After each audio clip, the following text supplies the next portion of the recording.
Well, good evening, everybody, and welcome to the Buckeye Report. Buckeyes Now on Sports Illustrated from the Woody Hayes Athletic Center here at Ohio State. I'm Brendan Gulick along with Andrew Lind, and we talked with the wide receivers today, the final position group that we haven't yet talked to during fall training camp.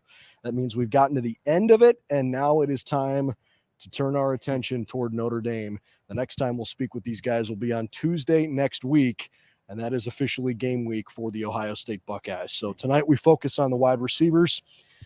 And Andrew, obviously, there's a lot of people expecting some really lofty goals from this group for good reason. They've got a great quarterback. They're super talented.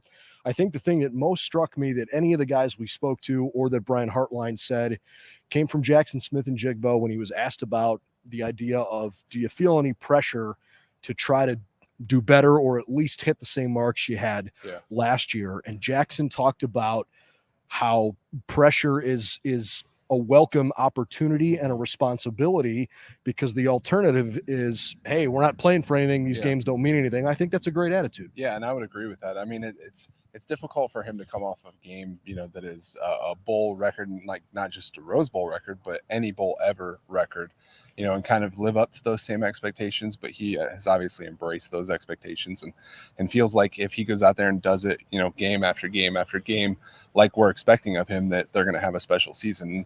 Like you said, if they don't want the pressure, they don't come to Ohio State. If they don't want the pressure, they're not going to win a national championship. So it's good to embrace that early on and know that, people are expecting those things out of you and really strive to get to that point.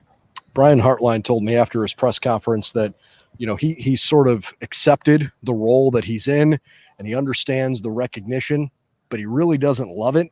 He doesn't do it because of all the attention. He just says I guess it's part of the deal. And so you deal with it. Obviously playing in the NFL, he understands what that spotlight is like.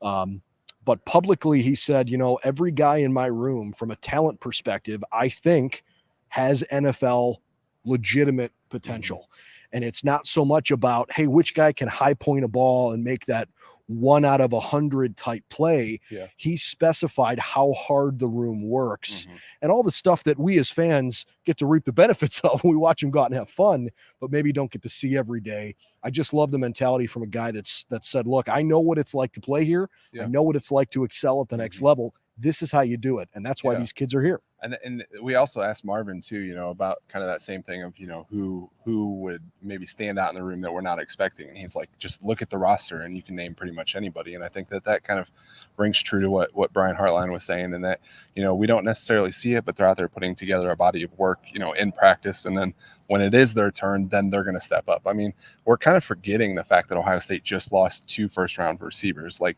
everybody just is kind of like, oh yeah, they're going to be better than last year. And you literally lost the first 2 first-round wide receivers since 2007. Like, they're just kind of churning them out. But we kind of have to remember, like, they did lose a lot of talent. So then to be able to go out there and do it again this year, like, that's going to mean something. And that's just, showing what kind of players Brian Hartline is bringing in, and then just, teaching them how to succeed here and then get to that next level. It was a special room last year. I mean, for sure, it had been a long time since the Buckeyes had first-round talent in the wide receiver room.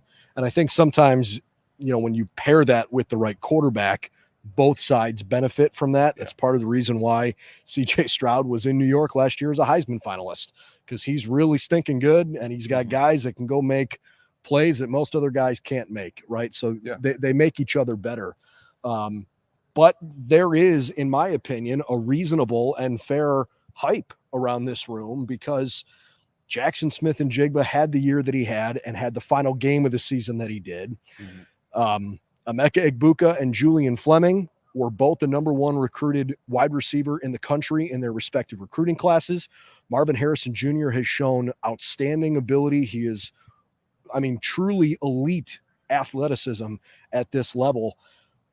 Schools are lucky to have one guy like that. They got 4 here that are going to see the field with any regularity. Yeah, and then, everybody's kind of forgetting about Jaden Ballard too, who, he's the best wide receiver in the state of Ohio, for his class. So it's not like, the 4th and 5th string. I mean, you got Xavier Johnson, who was recently put on scholarship as a walk-on.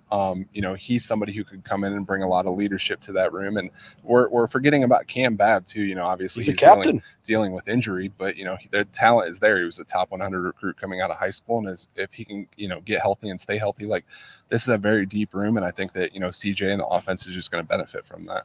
I think there are so much respect, not just in the receiver room, but on the team as a whole for what Cam Babb represents. And I think it's super fitting that he was the Block O recipient this year. Absolutely. I can't wait until he's healthy and on the field and catches a touchdown inside the shoe. The place is going to go absolutely bonkers. Yeah. And it should. It's been a tough, long journey for him. I'm sure not one that he foresaw when he chose to come here, but you get dealt the hand you get dealt, and you make the most of it. Yeah, and I'm sure there's not going to be really a dry eye on the team. Maybe even here in the media. I know, I've gotten to know Cam over the last 6 years, just going back to when he was going through the recruiting process, his family, all of that. And I know that it's been a difficult road for them as well. And just to get that first catch and then maybe score a touchdown or something like that, that would just be one of those all-time stories. You gonna cry? I don't know. He's totally gonna cry. I might cry. Everybody I'm might an cry. Emotional person. It's going to be an incredible scene. I hope it comes as soon as possible. The tough news right now, he's dealing with an injury. The good news, it's not season ending like he has unfortunately dealt with too many times already during his Ohio State career. Look, I feel like we're out of superlatives. What are you supposed to say about a room that has almost unreasonably high expectations? Almost. And for maybe every other team in America, it is unreasonable. But because of what these guys have shown, because of what their talent and capability consistently put on display, it's not unreasonable here. And so, look, if you're an Ohio State fan, I don't think we need to say this, but go enjoy the ride, because these guys are a high-octane offense like we have seen very few times. To give you just some concept here, Ohio State's offense, we've talked about it a lot, the best offense in the country last year. They weren't just the best last year. They were the third best offense in the country in the last 15 years. It was astronomical, the success that they had. Only the Baker Mayfield-led Oklahoma offenses achieved at slightly higher metrics, and I'll let you debate whether or not the defense in the Big 12 was up for maybe impacting some of those metrics. Ohio State's defense the one year wasn't even up for that. So Sure. No, again, you wish everybody good health and good fortune, because the reality is, if you're a defensive coordinator right now and you're trying to figure out how to slow this team down, you kind of look at your offensive coordinator and say, hey buddy, can you run the ball a little more and bleed the clock, because nobody's keeping these guys out of the end zone. Why do you think that that's one kind of thing? I know somebody out here today asked Jackson, do you know how many people have gotten 2,000 yards in a season? And I think that part of me feels like that might be unrealistic. I mean, I think that, Jackson is number one receiver in the country, but I don't necessarily think that Ohio State wants to throw him the ball that much or needs to throw him the ball that much. And I think that, you're going to see him spread it around, because we can list, 6, 7, 8 wide receivers who can make an impact on this team. They obviously have 2 deep, possibly 3 if Dallin Hayden, continues to have a significant fall camp, at running back. And there's just too many weapons to think that that's like a reasonable expectation. And I to piggyback off that, I don't think they want to even try, because when the Buckeye offense last year got a little bit too predictable is when they found themselves in trouble. They wanted to run the ball at times and they couldn't afford to. They were either chasing the game, or the certain situations in the game didn't really dictate running. And when you have an offense that can throw it the way they did, it usually worked out.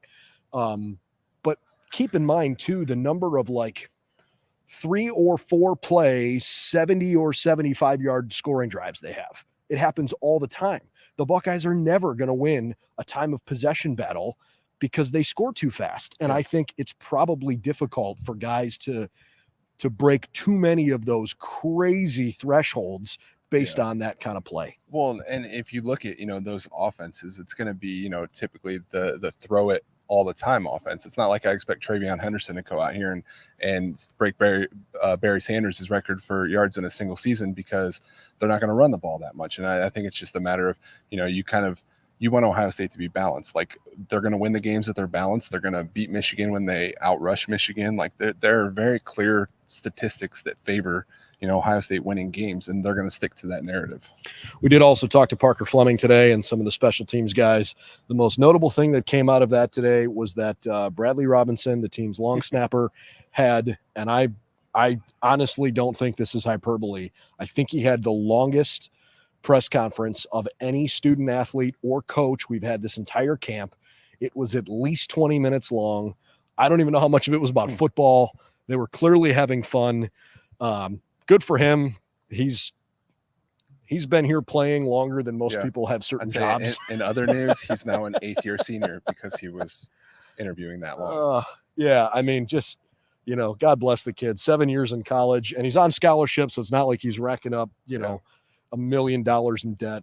Good for him. Enjoy the time here, and as long as it keeps snapping well, so be it. Yeah, and he did talk about just like the conversations he has with players who are in the NFL, specialists that are former Ohio State players, and just kind of gaining the knowledge from them about, just what it takes to get there, the kind of preparation it takes in the NFL. And I think, Liam McCullough is somebody who he can lean on. Jake McQuaid, he can very well have a career in the NFL that's longer than his career here in college if he continues to, work on those things. And, I think that's a real possibility. Well, the thing that I think most stands out to me about the guys who go from Ohio State to the NFL, I know everybody wants to talk about how there hasn't, quote unquote, been a quarterback that's been very good at the NFL level. The guys that, for the vast majority of the time, the guys that come out of here and go play professionally are ready to do it for a reason, because they were prepared the right way here. And I'm not just talking about playing the right way. They understand all the things that it takes to get yourself ready to play, how you have to handle your business off the field. It's an impressive group of guys. There's a reason why there are so many first-round draft picks and total draft picks that come out of here. It's fun because you see that success. It's fun to watch the current group of guys and start looking at it through a different lens. Travion Henderson, like, the kid gets it. He's really, really smart. You can tell he's not going to be the kind of guy that goes and makes a really stupid mistake somewhere. Yeah, and then on top of that, he already talks about stocks. Yeah. And, he's flipping a house and those kind of things. So, the NIL part of that aspect is a really cool thing because, if he doesn't go on to have a lengthy career in the NFL, he's going to be able to fall back on all the stuff, his degree, that money and those opportunities that he gets there. And, it really is just a really cool thing to kind of see. So that wraps up the Buckeye Report on Wednesday night, the 24th of August. The sun is setting on Columbus. It's a warm and somewhat sticky night, but football is very much on everybody's mind around here. We are a week and a half to kicking off the season over at the Shoe with Notre Dame coming to town. There are very few preparations still to be made for those games. I know the teams are going to start focusing on each other now more than they were just themselves. But we are that close to game week for Ohio State. And there's college football on TV this weekend. In fact, the Big Ten is playing in Dublin, Ireland, which should be a lot of fun. I had a chance actually in 2012 to watch Notre Dame play Navy at Aviva Stadium. It was one of the coolest sporting events I've ever been to. If you don't have anything going on Saturday afternoon, I would totally recommend checking out Nebraska and Northwestern playing overseas in Dublin. I actually learned something really cool today. Apparently over in Ireland, they put a red N on the back of the car for anybody who's like inexperienced, kind of like a learner's permit. So it actually looks like, Nebraska fans are driving all over Ireland right now, but learn something new every day. I mean, I guess that's why. I love it. It's a Nebraska heavy town. They've got red everywhere in Ireland, apparently. Right? That's great. I saw the Temple Bar district in basically the heart of Dublin. Temple Bar itself in that district was all decked out in purple colors, and it's kind of like the Northwestern headquarter for the week. Really, really cool. If you've never been to Dublin, Ireland, I don't care if you're Irish or not. It's it's really, really special over there. And I hope that those two teams experience a really fun game this weekend. But it's good because college football is back. Hallelujah. We finally get to watch games again now for the next few months, and the Buckeyes will be on the field real soon. All right, BuckeyesNow.com for all the latest news and info on the team. We will be back here on Tuesday when we finally have a chance to have our first game week press conference of the year. Ryan Day will address us on Tuesday. We're also anticipating that we'll hear from at least one coordinator, if not more than one, and probably talk to at least a couple of players too. And then a week from today, next Wednesday, it'll be a similar situation to this where we kind of get set up on the field and talk to a few more players. Ryan Day has his radio show on Thursday. He will call into Buckeye Roundtable on Monday. Friday's an off day. And then Saturday, September 3rd, will be kickoff against Notre Dame. Hope you'll be at the stadium. If not, we've got you covered. Please subscribe to our YouTube channel as well. We'll have video content for you all along the way on Buckeyes Now. For Andrew Lind, I'm Brendan Gulick. This is the Buckeye Report from the Woody Hayes Athletic Center. We'll see you real soon.